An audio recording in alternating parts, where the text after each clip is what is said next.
So I think what we're doing is we're putting candidates up, getting people elected with real life experience, and that's what voters want more and more. And you know, our candidate that has won here is somebody that 30 years ago, Parliament was full of people like her, who'd had successful careers, as she's had in business, in politics, in the judiciary, and now there are very few of them.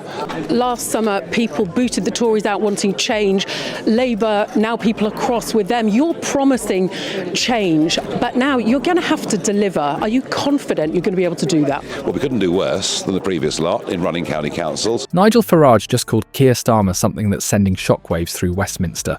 In his first interview since Reform UK's dramatic by-election victory, Farage didn't hold back. Watching Starmer squirm under pressure has become a national sport. But Farage's latest takedown goes beyond politics as usual. His accusation of cowardice strikes at the heart of what many voters have been thinking, but few politicians dare to say. Before we move on, I'd like to ask you a small favour. If you appreciate this content, please take a second to like this video and subscribe to the channel. Over 98% of you watch the videos without subscribing. It costs you nothing, but it makes a huge difference to us.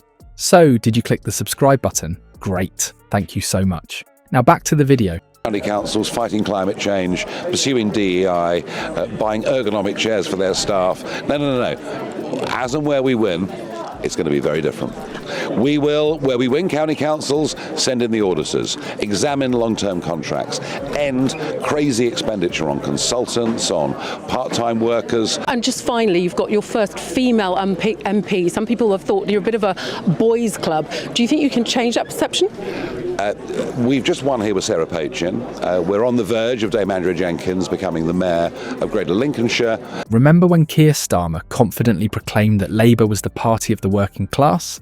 That claim now rings hollow as Reform UK celebrates a shocking victory in Runcorn and Helsby. The by-election results have exposed a dramatic shift in voter allegiance that few political commentators predicted, leaving Labour scrambling to explain what went wrong.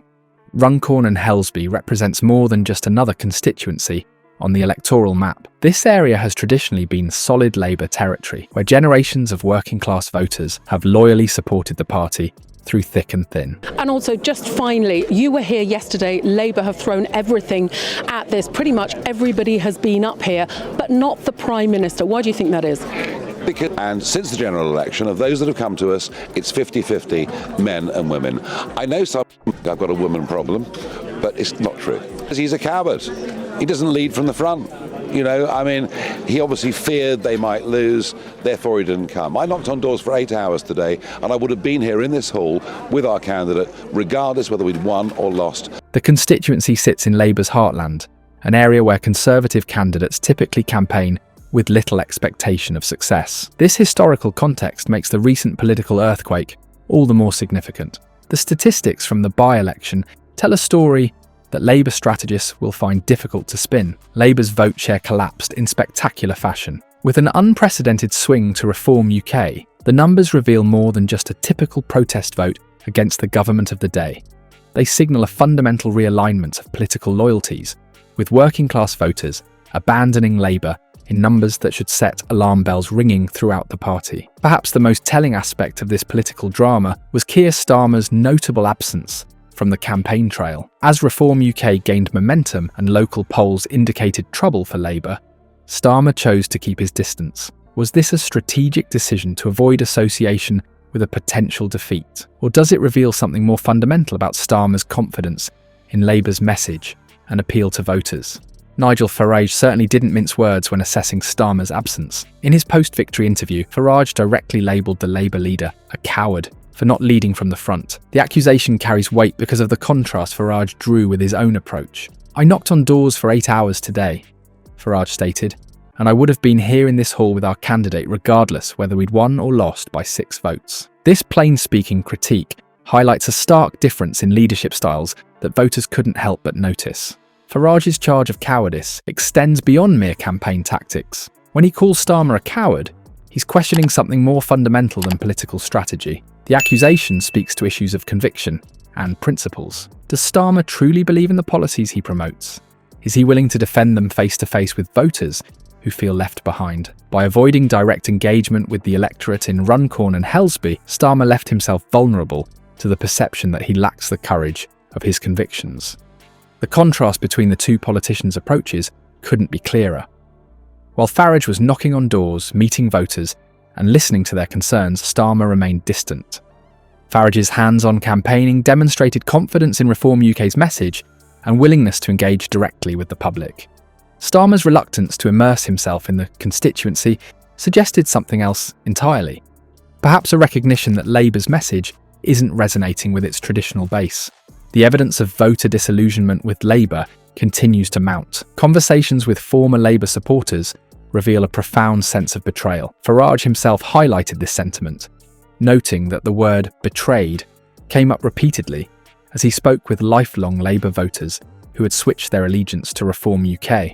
These aren't casual swing voters changing their minds on a whim. They represent the core of Labour's traditional support base, feeling abandoned by a party that once claimed to champion their interests. The scale of this political realignment becomes clear when examining the percentage of former Labour voters who switched to Reform UK.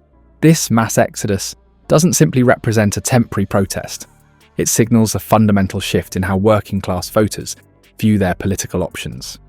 As Farage pointedly observed, Labour's support has become extremely brittle, creating an opportunity for Reform to attract voters from both major parties. The question now facing British politics extends far beyond a single by-election result. Is this realignment temporary, a momentary expression of frustration that will eventually subside, or does it represent a permanent new political reality where Reform UK becomes the natural home for working-class voters who feel abandoned by Labour? Farage clearly believes the latter, expressing confidence that Reform can continue to win support if they effectively communicate their message. What's certain is that the political landscape has shifted in ways that few predicted. The Labour Party faces serious questions about its identity and purpose. Can it reconnect with its traditional base, or has that connection been irreparably damaged? Meanwhile, Reform UK has demonstrated that it can win in Labour strongholds by addressing the concerns that Starmer seems reluctant to confront. The accusation of cowardice may sting, but it's the electoral consequences of avoiding tough conversations with voters that should worry Labour most.